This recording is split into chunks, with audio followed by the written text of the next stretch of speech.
सकता है अमेरिका ये वॉर हार भी सकता है। ये खुद अमेरिका के ही कुछ लोग कह रहे हैं। ईरान जैसा एक देश जो कि अमेरिका की नेवी, आर्मी और मिलिट्री के सामने कुछ भी नहीं, लेकिन फिर भी अमेरिका के सामने रिटेलिएट कर रहा है और ईरान की इसी स्ट्रेटेजी के कारण अमेरिका इस वॉर से पीछे भी हट सकता है। और शायद अमेरिका और इजराइल भी जानते हैं कि हम ईरान को आसानी से नहीं हरा और शायद हमारा ईरान को जीतने का सपना अधूरा ही रह जाएगा। और अमेरिका जैसी ही सोच पुतिन ने 3 सालों पहले की थी और उस वक्त व्लादिमीर पुतिन को भी यही लगा था कि वो आसानी से यूक्रेन में इन्वेड करके एक पपेट गवर्नमेंट वहां पर सेटल करके यूक्रेन को रशियन गवर्नमेंट के अंडर लेके आएंगे।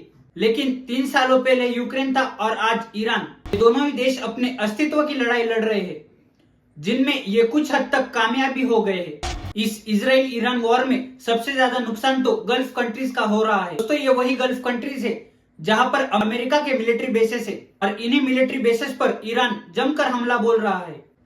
दोस्तों इस वॉर के कारण गल्फ कंट्री जैसे कि सऊदी अरेबिया, कुवैत, इन सारे देशों को लगभग $15 बिलियन का नुकसान हो गया है। शायद ये नुकसान आगे बढ़ने की संभावना है। दोस्तों इस वॉर में ईरान को खोने के लिए तो कुछ नहीं था, लेकिन अमेरिका और इजराइल को ईरान ने पूरा डैमेज देने की कोशिश की है, जिसमें कि ईरान ने अमेरिका के कई सारे फाइटर जेट्स और मिलिट्री इक्विपमेंट्स को मार गिराया है, जिनमें यूएस थर्ड रेडार जिसकी कीमत $300 मिलियन और तो और F-15 प्लेन्स जिन्हें कुवैत में खत्म किया गया ईरान के द्वारा, और सबसे बड़ा तो KC-135 स्ट्रेटो टैंकर। इस टैंकर के साथ साथ 4 यूएस आर्मी ऑफिसर्स की भी जान गई है। और तो और ईरान ये दावा करती आ रही है कि उसने यूएस अब्राहम लिंकन को भी डिस्ट्रॉय कर दिया है। अमेरिका और इजराइल को बैकफुट पर लाने का काम ईरान के नए सुप्रीम लीडर मुश्तबा खमेनी ने किया है और मुश्तबा खमेनी के ही कारण ईरान इतने दिनों तक वॉर में फ्रंट पोजीशन पर खड़ा है और दूसरी तरफ यूएस इजराइल बैकफुट पर जाने लगे हैं।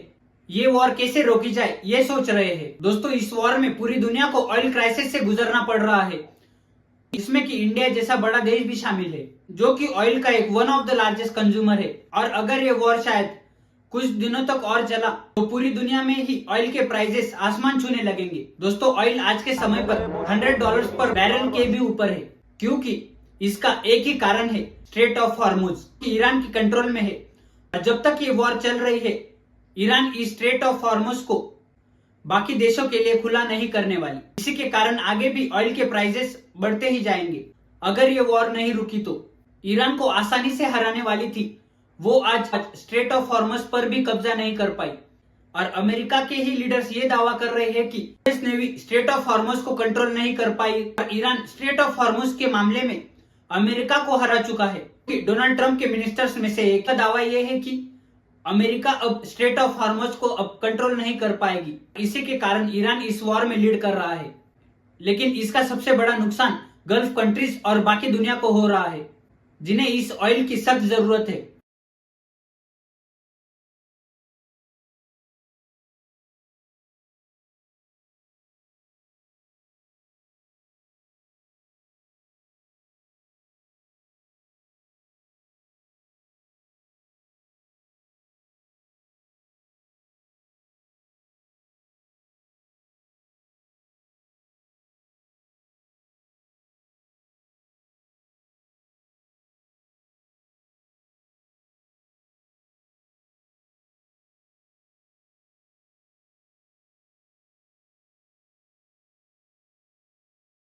और दूसरी तरफ ईरान लगातार गल्फ कंट्रीज पर हमले कर रहा है जिससे कि उनकी ऑयल रिफाइनरी डिस्ट्रॉय हो रही है और साथ साथ यूएस मिलिट्री बेसेस भी। और तो और दुबई में भी कई सारे हमले हो रहे हैं, जिसके कारण दुबई का बुर्ज खलीफा अब खतरे में आ गया है। और अगर बुर्ज खलीफा जैसी बिल्डिंग भी क्रैश हो गई तो शायद गल्फ कंट्रीज भी इस वॉर में डायरेक्टली एंट्री ले सकती है, जिसके कारण ये Iran Israel war world war 3 में भी कन्वर्ट हो सकता है। एक तरफ ईरान गल्फ कंट्रीज को टारगेट कर रहा है और दूसरी तरफ इजराइल, लेबनान, हमास जैसी कंट्रीज को टारगेट कर रहा है। मिडिल ईस्ट के सारी कंट्रीज अब वॉर में डायरेक्टली इनडायरेक्टली इन्वॉल्व हो चुकी है और इसी के कारण मिडिल ईस्ट में टेंशंस बढ़ रहे हैं। और मिडिल ईस्ट में टेंशन बढ़ने के कारण बाकी दुनिया को इस वॉर से प्रॉब्लम हो रही है और ऑयल गैस जैसी जरूरी चीजों पर भी एक्स्ट्रा प्राइस पे करनी पड़ रही है। पुतिन की तरह ही यूएस और इजराइल ये समझते थे कि वो आसानी से ईरान जैसी कंट्री पर अपनी पपेट गवर्नमेंट सेटल कर देंगे और फिर बाद में ईरान के रिसोर्सेस पर अपना फायदा करने की सोचेंगे, लेकिन हो जाता है इसका उल्टा। शायद जो प्लान्स डोनाल्ड ट्रंप ने पहले बनाए थे उस पर खमेनी के असैसिनेशन के बाद ईरान की जनता अब ट्रंप पर भड़क चुकी है और अपने नए सुप्रीम लीडर खमेनी को सपोर्ट कर रही है, जिसके कारण ही ये वॉर कई महीनों तक भी चल सकती है। और अब यूएस और इजराइल को इस वॉर से एग्जिट कैसे लेनी है ये अब सोचना पड़ेगा। दूसरी तरफ ईरान के केवल 3 कंडीशन है कि अगर अमेरिका और इजराइल ने मान लिए तो शायद ईरान इस वॉर को रोक सकता है। क्या है वो कंडीशंस जो कि ईरान फुलफिल करना चाहता है? कंडीशन नंबर 1 की है रिकॉग्नाइजिंग ईरान लेजिटिमेट राइट्स, जिनमें कि ईरान ये चाहता है न्यूक्लियर वेपन्स एनरिचमेंट करने के लिए किसी की परमिशन की जरूरत नहीं पड़नी चाहिए। Condition number 2 payment of reparations, कि इस वॉर में ईरान का जो कुछ भी नुकसान हुआ है वो अमेरिका और इजराइल मिलकर ईरान को उसकी भरपाई कर दे। Condition number 3 firm international guarantee against future aggressions, यानी कि फ्यूचर में ईरान के खिलाफ कोई भी वॉर ना प्लान हो ना ही ईरान पर हमला हो, ये ईरान को लिखित स्वरूप में चाहिए। और इन तीनों ही कंडीशंस को फुलफिल करने के बाद ईरान इस वॉर को रोकने की सोचेगा। जब तक ये कंडीशंस फुलफिल नहीं होती तब तक ईरान गल्फ कंट्रीज पर हमला करता रहेगा और यूएस बेसिस पर भी हमला करता रहेगा और बाकी देश ऑयल और गैसेस के लिए तरसते रहेंगे। अगर इन कंडीशंस को हल्के में लिया गया तो ये मुस्तफा खमेनी और ईरान की मांगे है जो कि अमेरिका और इजराइल को पूरी करनी ही होगी, नहीं तो इसके कॉन्सिक्वेंसेस ईरान, इजराइल और गल्फ कंट्रीज को भुगतने पड़ेंगे। और शायद इसी के कारण ट्रंप ये बार बार ट्वीट करके कह रहे हैं कि वॉर विल एंड सून।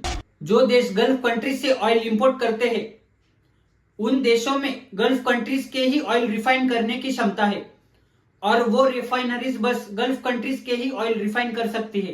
दूसरी तरफ ट्रंप ये आदेश देते हैं कि बाकी कंट्रीज अब रशिया से भी ऑयल इंपोर्ट कर सकती है और इसी के कारण रशिया को 130 मिलियन बैरल्स का प्रॉफिट हो चुका है और ये प्रॉफिट आगे बढ़ने की संभावना है। क्या रशियन क्रूड ऑयल इन सारे कंट्रीज की रिफाइनरीज को सूट कर पाएगा या फिर ऑयल की डिमांड लगातार बढ़ती जाएगी?